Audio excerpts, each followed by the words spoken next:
Un tā jau ļoti ķecerīga doma, ko es izteikšu, ka latviešu tauta uz kādu laiku varēs nokoncentrēties, viņiem nebūs benzīna. Benzīns, jā, būtu labi, ja benzīnu privātiem vispār nevajadzētu dot, tai starpā man arī.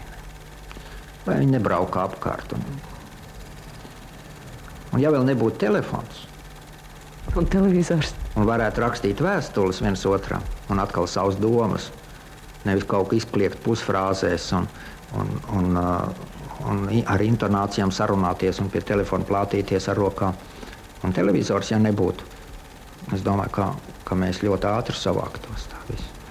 Ja būtu tikai apkalpošanai nepieciešamā, tā, benzīns vajadzētu, ko maizi atvest, un ko laukus uzart.